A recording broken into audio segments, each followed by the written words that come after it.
Hello दोस्तों, नमस्कार। मैं भी एक आप सभी का एक बार फिर से बहुत बहुत स्वागत करता हूं आपके अपने इस यूट्यूब परिवार में। तो आप सब कैसे हैं? उम्मीद करता हूं आप सब अच्छे होंगे, स्वस्थ होंगे। एसएससी एमटीएस हवलदार एग्जाम 2025 के लिए अपनी तैयारी बहुत ही अच्छी तरीके से कर रहे होंगे।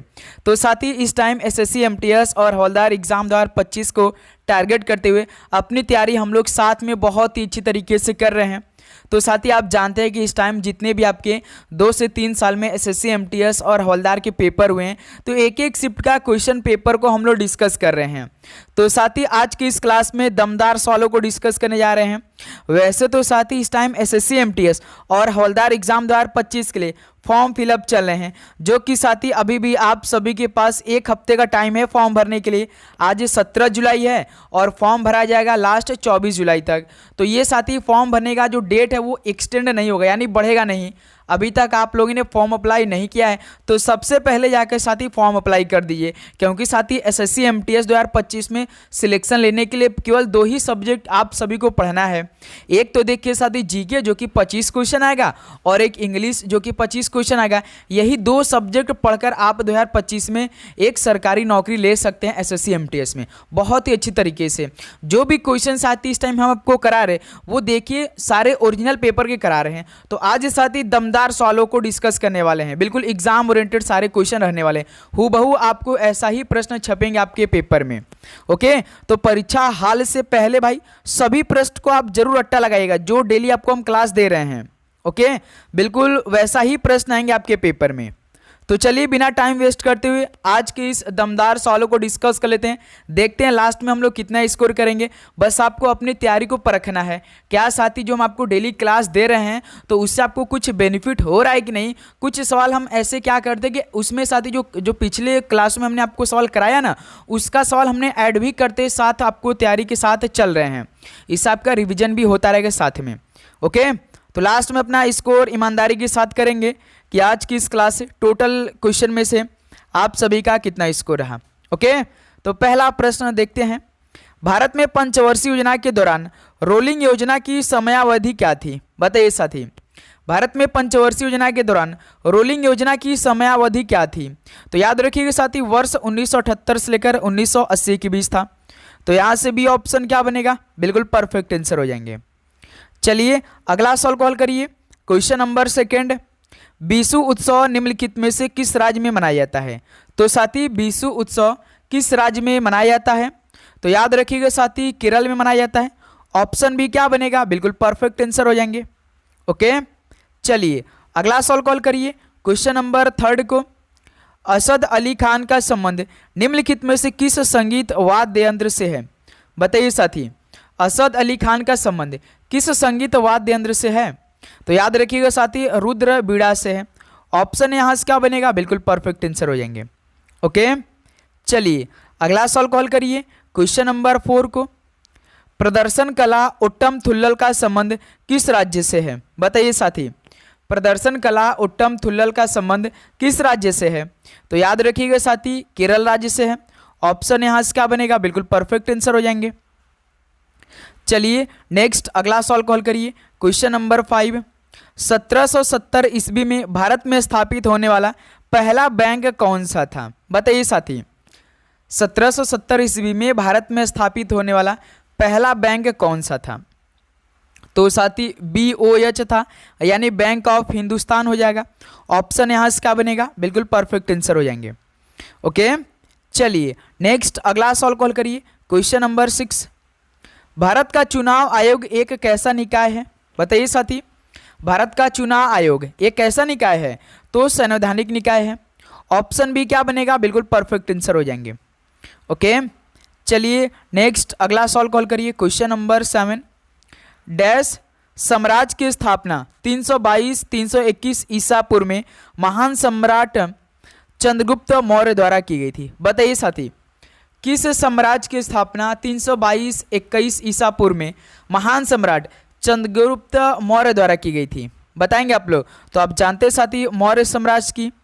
यहाँ से ऑप्शन बी क्या बनेगा? बिल्कुल राइट आंसर हो जाएंगे। ओके, चलिए नेक्स्ट अगला सवाल कॉल करिए। क्वेश्चन नंबर 3, भारत में प्रथम पंचवर्षीय योजना का लक्ष्य कितनी वृद्धि दर का था? बताइए साथी, भारत में जो पहली पंचवर्षीय योजना का लक्ष्य था वो कितने प्रतिशत वृद्धि दर का था, बताइएगा आप लोग। तो मेरे दोस्त याद रखिएगा 2.1% का था। तो यहाँ से ऑप्शन सी क्या बनेगा, बिल्कुल राइट आंसर हो जाएंगे। ओके, चलिए नेक्स्ट अगला सॉल्व कॉल करिए। क्वेश्चन नंबर 9, सामान्यतः लिंगानुपात की गणना कितने पुरुषों पर महिलाओं के अनुपात के रूप में की जाती है। तो साथी सामान्यतः लिंगानुपात की गणना कितने पुरुषों पर महिलाओं के अनुपात के रूप में की जाती है। तो आप जानते हैं साथी 1000 पुरुषों पर की जाती है। ऑप्शन यहाँ से क्या बनेगा, बिल्कुल परफेक्ट आंसर हो जाएंगे। चलिए नेक्स्ट अगला सॉल्व कॉल करिए। क्वेश्चन नंबर 10 को, निम्नलिखित में से छठी पंचवर्षीय योजना की समयावधि कौन सी है, बताइए साथी। छठी पंचवर्षीय योजना का टाइम पीरियड कब से लेकर कब तक चला था, बताइए सभी साथी, क्या बनेगा इस सवाल का परफेक्ट आंसर है। तो याद रखिएगा साथी 1980 में चला था और 1985 में समाप्त हुआ था। इसका मतलब ऑप्शन इस सवाल का बिल्कुल परफेक्ट आंसर हो जाएंगे। चलिए अगला सवाल कॉल करिए। क्वेश्चन नंबर 11 को, भारत के वित्त आयोग में एक अध्यक्ष और कितने सदस्य होते हैं, बताइए। भारत के वित्त आयोग में एक अध्यक्ष होते हैं और साथ ही 4 सदस्य होते हैं। तो यहाँ से डी ऑप्शन क्या बनेगा, बिल्कुल राइट आंसर हो जाएंगे। चलिए नेक्स्ट अगला सवाल कॉल करिए। क्वेश्चन नंबर 12 को, भारत और श्रीलंका के बीच कौन सा द्वीप स्थित है। तो साथी भारत और श्रीलंका के बीच कौन सा द्वीप स्थित है। तो याद रखिएगा साथी कच्छतीबू द्वीप स्थित है जो कि भारत और श्रीलंका के बीच। ऑप्शन बी बिल्कुल राइट आंसर हो जाएंगे। तो साथी उम्मीद करूंगा आपको हर एक प्रश्न बहुत ही अच्छी तरीके से समझ में आ रहे होंगे और आप डेली का डेली क्लास में जितने भी क्वेश्चन हो रहे होंगे आप अच्छे से उससे तैयार करते चल रहे होंगे। तो साथी बस आपको क्या करना है, चैनल पे नया है तो सब्सक्राइब करके नोटिफिकेशन को ऑन कर लेना है, क्योंकि साथी इस टाइम देखिए हमारा प्रीवियस ईयर के एक शिफ्ट का क्वेश्चन पेपर हल हो रहा है। तो इसके बाद साथी अपनी तैयारी हम लोग साथ में करने वाले हैं। तो आपके पास नोटिफिकेशन नहीं जाएगा तो आप क्या करेंगे, तैयारी नहीं कर पाएंगे। तो इसलिए साथी आप जरूर से जरूर नोटिफिकेशन को ऑन कर लीजिए। ओके, देखिए क्वेश्चन नंबर 13, अंबुबाची मेला का संबंध निम्नलिखित में से किस राज्य से है। तो अंबुबाची मेला का संबंध किस राज्य से है। तो असम से है। ऑप्शन भी क्या बनेगा, बिल्कुल राइट आंसर हो जाएंगे। चलिए दोस्त अगला सवाल कॉल करिए। क्वेश्चन नंबर 14, शकूर खान और पंडित राम नारायण का संबंध किस संगीत वाद्य यंत्र से है, बताइए साथी। शकूर खान और पंडित राम नारायण का संबंध किस संगीत वाद्य यंत्र से है। तो सारंगी से है। ऑप्शन सी क्या बनेगा, बिल्कुल राइट आंसर हो जाएंगे। चलिए दोस्त अगला सवाल कॉल करिए। क्वेश्चन नंबर 15 को, भारतीय संविधान का अनुच्छेद 39 से निम्नलिखित में से किससे संबंधित है। तो साथी भारतीय संविधान का अनुच्छेद 39 से किससे संबंधित है। तो निःशुल्क कानूनी सहायता संबंधित है। डी ऑप्शन क्या बनेगा, बिल्कुल राइट आंसर हो जाएंगे। ओके, चलिए दोस्त अगला सवाल कॉल करिए। क्वेश्चन नंबर 16 को, 2011 की जनगणना के अनुसार निम्नलिखित में से किस धर्म की जनसंख्या सबसे कम है। तो साथी 2011 की जनगणना के अनुसार किस धर्म की जनसंख्या जो है वो सबसे कम है। तो भाई याद रखिएगा जैन धर्म की। ऑप्शन बी क्या बनेगा, बिल्कुल राइट आंसर हो जाएंगे। चलिए दोस्त अगला सवाल कॉल करिए। क्वेश्चन नंबर 17 को, स्वामी दयानंद सरस्वती निम्नलिखित में से किस सुधार संघ के संस्थापक थे। बहुत ही अच्छा सवाल है भाई, बताएंगे आप सभी दोस्त, क्या बनेगा आप सभी का बिल्कुल परफेक्ट आंसर। ऑप्शन देखिए और बताइए स्वामी दयानंद सरस्वती किस सुधार संघ के संस्थापक थे। तो आर्य समाज के। ऑप्शन ए बिल्कुल परफेक्ट आंसर हो जाएंगे। चलिए दोस्त अगला सवाल कॉल करिए। क्वेश्चन नंबर 18 को, निम्नलिखित में से किस भारतीय शहर का संबंध संगम साहित्य से है। तो साथी किस भारतीय शहर का संबंध संगम साहित्य से है। तो मदुरै का है भाई। डी ऑप्शन क्या बनेगा, बिल्कुल राइट आंसर हो जाएंगे। ओके, चलिए नेक्स्ट अगला सवाल कॉल करिए। क्वेश्चन नंबर 19, अमजद अली खान किसके संगीत व्याख्याता हैं, बताइए साथी। अमजद अली खान किसके संगीत व्याख्याता हैं। तो भाई याद रखिएगा सरोद के। ऑप्शन यहाँ से क्या बनेगा, बिल्कुल राइट आंसर हो जाएंगे। चलिए दोस्त अगला सवाल कॉल करिए। क्वेश्चन नंबर 20 को, भारतीय संविधान के किस अनुच्छेद के अनुसार लोकसभा संसद का निचला सदन है। तो मेरे दोस्त भारतीय संविधान के किस अनुच्छेद के अनुसार लोकसभा संसद का निचला सदन है। तो याद रखिए साथी अनुच्छेद 79 के तहत यानी 79 के तहत। ऑप्शन सी क्या बनेगा, बिल्कुल राइट आंसर हो जाएंगे। ओके, चलिए अगला सवाल कॉल करिए, क्वेश्चन नंबर 21। भारतीय संविधान में राज्य के नीति निर्देशक सिद्धांतों का उद्देश्य किसका निर्माण करना है? तो साथी नीति निर्देशक सिद्धांत किस देश से लिया गया है, जिसे आप साथी डीपीएसपी के नाम से जानते हैं, जो कि मेरे दोस्त आयरलैंड देश के संविधान से लिया गया है। और ये आर्टिकल साथी 36-51 के बीच में है, भाग चौथे में शामिल है। तो इसका निर्माण क्या करना होता है साथी? तो याद रखिएगा कल्याणकारी राज्य का निर्माण करना है। ऑप्शन भी यहाँ से क्या हो जाएगा, बिल्कुल राइट आंसर हो जाएंगे। ओके, चलिए अगला सवाल कॉल करिए, क्वेश्चन नंबर 22। पारंपरिक नृत्य शैली सत्रिया के लिए कौन सा भारतीय राज्य जाना जाता है? तो पारंपरिक नृत्य शैली सत्रिया के लिए कौन सा भारतीय राज्य जाना जाता है? तो मेरे दोस्त याद रखिएगा असम राज्य। ऑप्शन सी क्या बनेगा, बिल्कुल राइट आंसर हो जाएंगे। चलिए अगला सवाल कॉल करिए, क्वेश्चन नंबर 23। उस्ताद बिंदा खान का संबंध किस वाद्य यंत्र से है? तो साथी उस्ताद बिंदा खान का संबंध किस वाद्य यंत्र से है? तो याद रखिएगा सारंगी से है। ऑप्शन भी क्या बनेगा, बिल्कुल राइट आंसर हो जाएंगे। चलिए अगला सवाल कॉल करिए, क्वेश्चन नंबर 24। भारत में लौह युग किसके काल से जुड़ा है, जो लगभग 1500 ईसा पूर्व से 500 ईसा पूर्व तक चला था? बताइए साथी, भारत में लौह युग किस काल से जुड़ा है, जो साथी लगभग 1500 ईसा पूर्व से लेकर 500 ईसा पूर्व तक चला था? तो याद रखिए साथी वैदिक काल से जुड़ा है। डी ऑप्शन क्या बनेगा, बिल्कुल राइट आंसर हो जाएंगे। चलिए अगला सवाल कॉल करिए, क्वेश्चन नंबर 15। राज्यसभा में केंद्र शासित प्रदेशों के प्रतिनिधि कैसे चुने जाते हैं? तो साथी राज्यसभा में केंद्र शासित प्रदेशों के प्रतिनिधि है वो कैसे चुने जाते हैं? तो मेरे दोस्त याद रखिएगा निर्वाचक मंडल के सदस्यों द्वारा अप्रत्यक्ष रूप से निर्वाचित होते हैं। ओके, तो यहाँ से ऑप्शन सी क्या बनेगा, बिल्कुल राइट आंसर हो जाएंगे। चलिए दोस्त अगला सवाल कॉल करिए, क्वेश्चन नंबर 26 को। आगा खान कप का संबंध किस खेल से है? बताइए, आगा खान कप का संबंध वो किस खेल से है? तो हॉकी से है। ऑप्शन सी क्या बनेगा, बिल्कुल राइट आंसर हो जाएंगे। ओके, चलिए दोस्त अगला सवाल कॉल करिए, क्वेश्चन नंबर 27।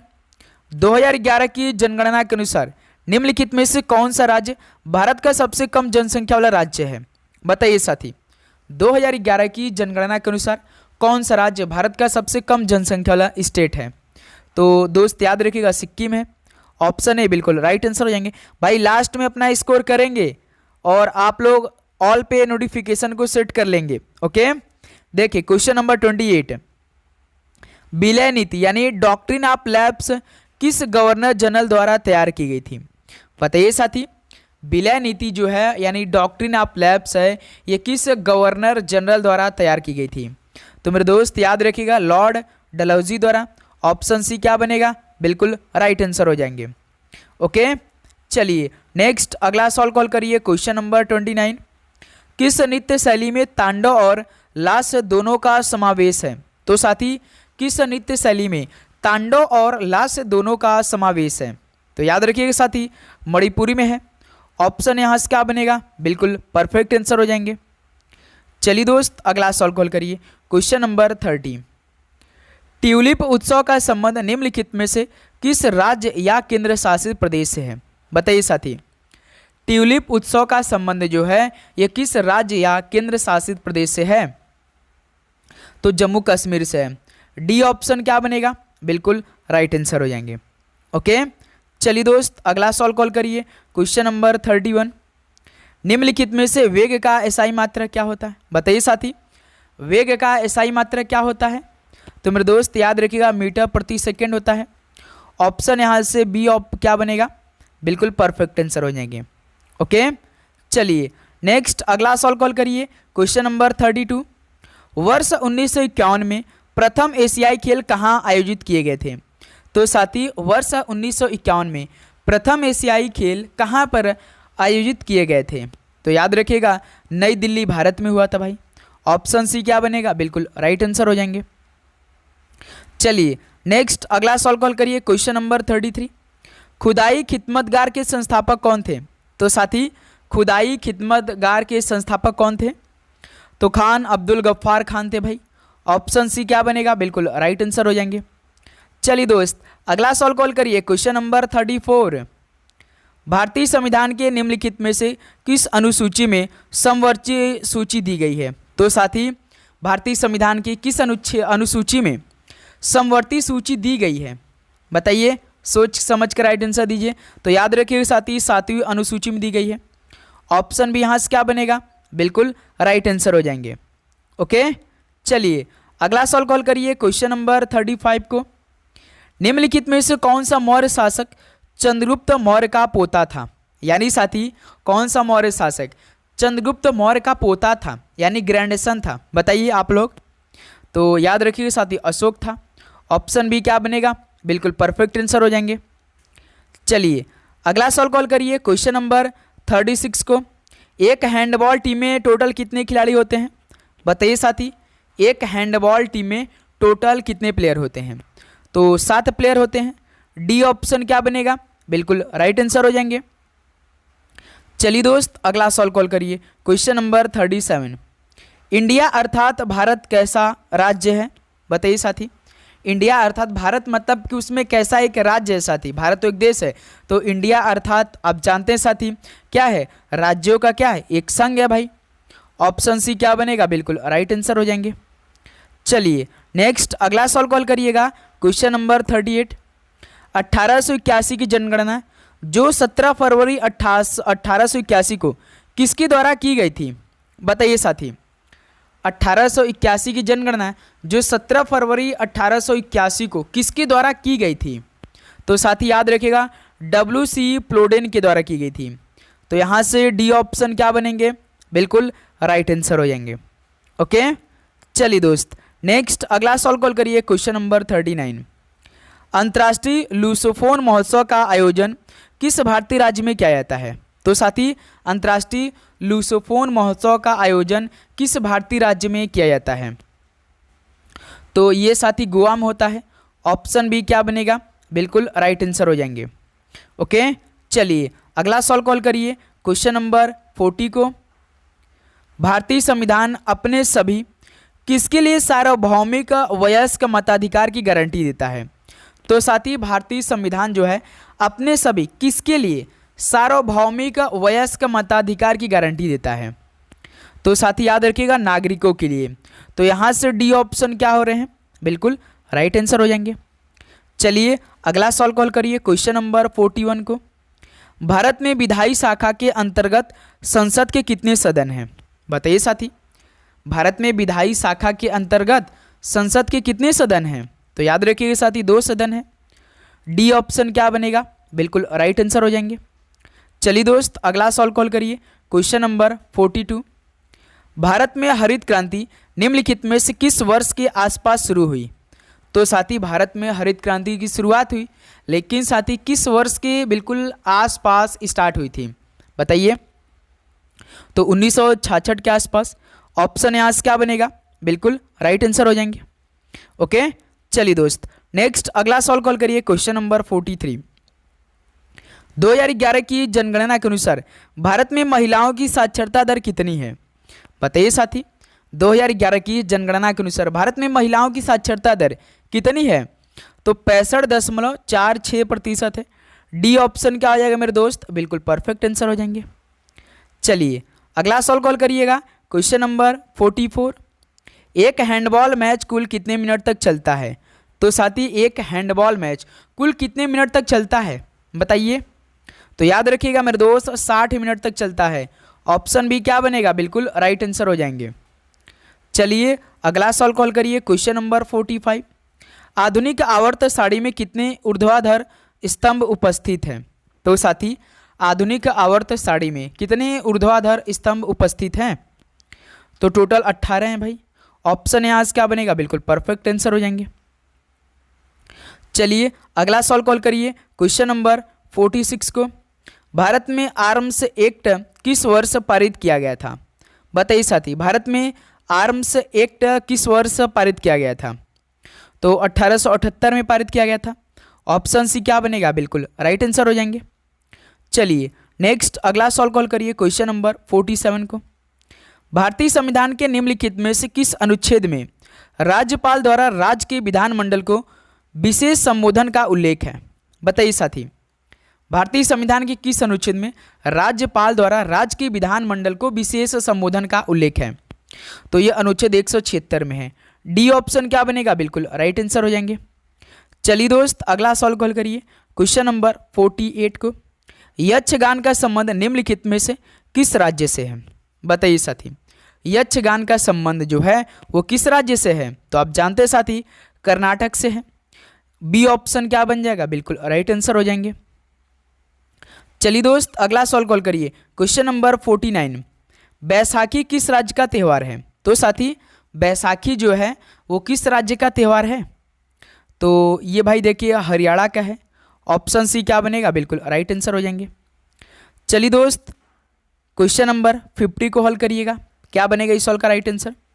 मौलिक अधिकारों का उल्लेख भारतीय संविधान के किस भाग में किया गया है? तो साथी मौलिक अधिकारों का उल्लेख भारतीय संविधान के किस भाग में किया गया है? तो मेरे दोस्त याद रखिएगा भाग 3 में किया गया है। ऑप्शन भी यहाँ से क्या बनेगा? बिल्कुल राइट आंसर हो जाएंगे। तो साथी आज का ये टोटल 50 क्वेश्चन जो कि दमदार सेशन का सवाल था। तो बताइए साथी कि आप सभी का पूरी ईमानदारी के साथ भाई टोटल 50 क्वेश्चन कंप्लीट हो चुके हैं। उम्मीद करूंगा आपने सारे क्वेश्चन को काफ़ी अच्छी तरीके से अटेम्प्ट किया होगा। लगभग साथी 50 में से तो आप लोग का स्कोर 25 प्लस तो सही ही हुआ होगा भाई। बताइए क्या ईमानदारी से आप सभी का एसएससी एमटीएस के ओरिजिनल पेपर से आज में 50 में से क्या 25 स्कोर हुआ भाई? बताइए सभी दोस्त। नेगेटिव मार्किंग के साथ 1 नंबर का नेगेटिव मार्किंग रहता है, ये बात याद रखिएगा आप लोग। ओके मेरे दोस्त, तो साथी आप लोग खूब मेहनत करिए, पढ़ाई करिए। बस साथी आपको जीके पढ़ना है और इंग्लिश पढ़ना है। मेन आपको यही 2 सब्जेक्ट पढ़ना है एमटीएस एग्जाम 2025 के लिए। ओके साथी, यदि आप सभी को किसी और भी समस्या का सामना करना पड़ा किसी सब्जेक्ट में, तो आप सभी साथी इस रिक्वेस्ट कमेंट बॉक्स में अपना राय जरूर दीजिएगा। ओके, क्योंकि हर एक कमेंट हम आप सभी का चेक करते हैं और जो स्टूडेंट डेली अपना स्कोर बताते हैं उनका भी हम स्कोर चेक करते हैं। ऐसा बात नहीं साथी हम आपका स्कोर पूछते हैं तो चेक नहीं करते हैं, सबका चेक होता है साथी। इसलिए आप लोग अपना स्कोर बिल्कुल ईमानदारी के साथ किया कीजिए। ओके, एक दिन हम आपको अनाउंस करेंगे भाई।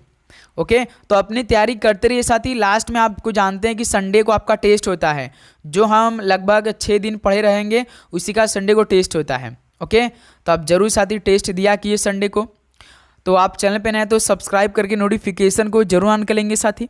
तो चलिए मिलते हैं साथी दोपहर 12:35 पे एक नई मॉडल पेपर के साथ। आप जानते हैं कि दोपहर में 12:35 पे क्लास आती है, वो नई प्रैक्टिस सेट की शुरुआत है वो।